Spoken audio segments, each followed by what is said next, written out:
Greetings all who roam this world. We are the Quest Bros and welcome to the Anime Lab, the show that puts me higher on a government watch list because they think I'm inciting a rebellion with anime tits.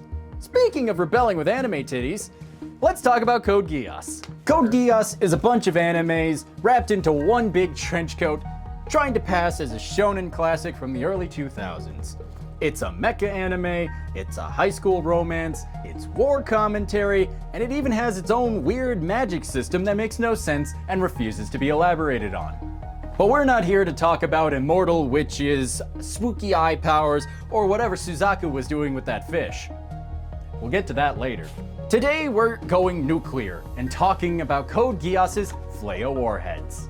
The F.L.E.I.J.A warhead, or Field Limitary Effective Implosion Armament, is described as a heavy strategic anti-strong point neutralized warhead, which is a long and fancy way of saying super nuke. In the show, it was designed by one Nina Einstein, no relation to Albert, after she failed to blow up her school with a reactor powered by uranium-235, which is a real thing by the way, because the woman she loved was murdered by the head of the Japanese Freedom Corps with magic powers.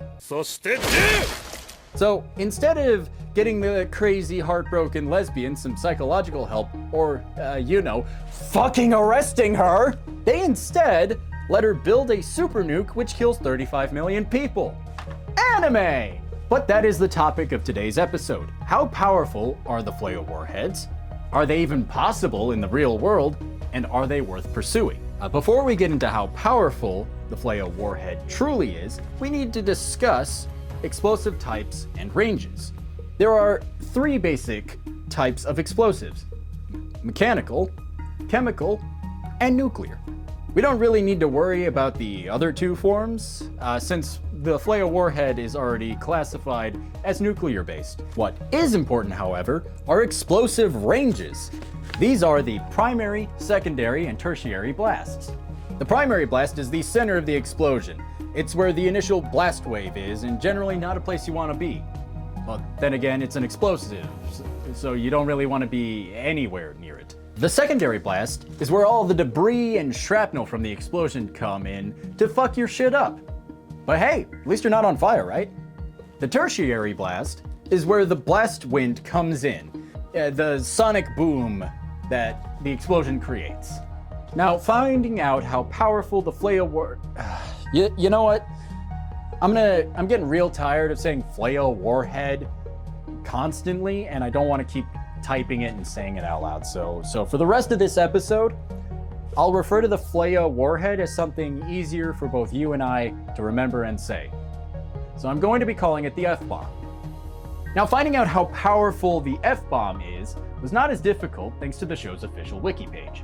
Now, the F-bomb's primary blast radius is 1,300 meters, or about 0.8 miles if you use freedom units, which I do, because fuck you. Its secondary blast radius is about 3,000 meters, or 1.86 miles. And then the tertiary radius ranges from 5 to 8,000 meters, or 3.1 to 4.97 miles. The institute that helped develop the F-bomb later removed a limiter, which we'll get to that later. For now, let's just focus on the base F-bomb so we can compare it to a real-world nuke. Little Boy, which was a nuke used on Hiroshima during World War II, had the same primary blast radius as the F-bomb. However, instead of deleting a literal chunk out of the world, it released a terrible firestorm and radiation spunk. Whoops. Okay, let's compare it to something a little more substantial, shall we?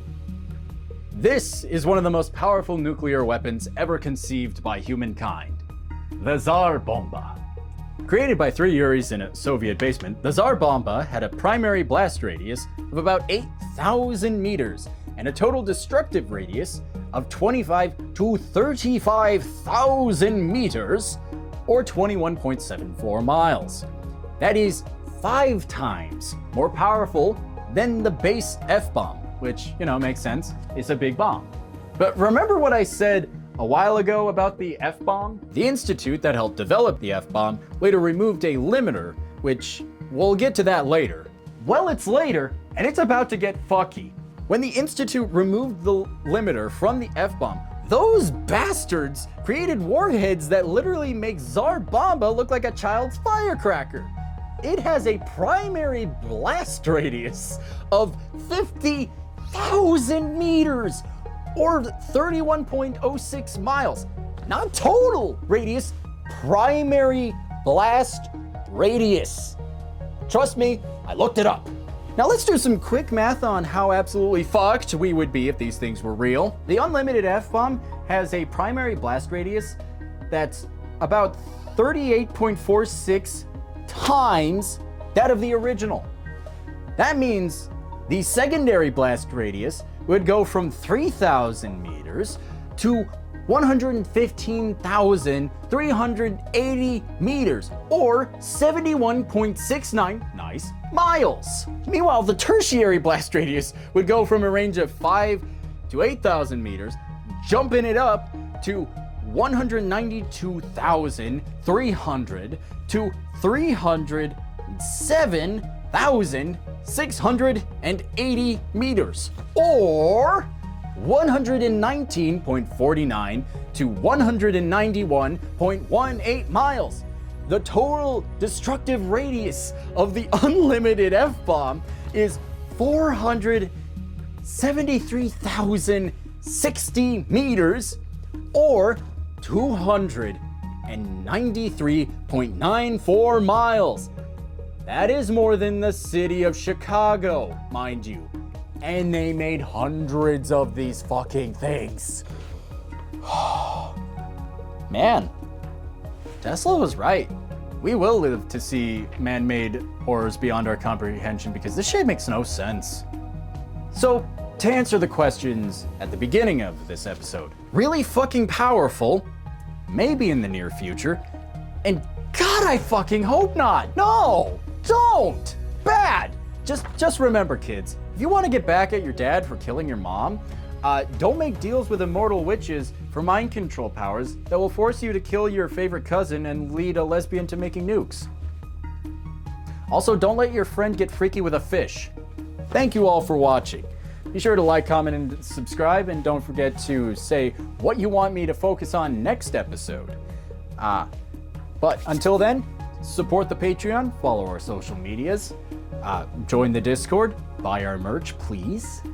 We may have some Anime Lab shirts coming out soon if you guys want, but we will see you next time. Bye-bye!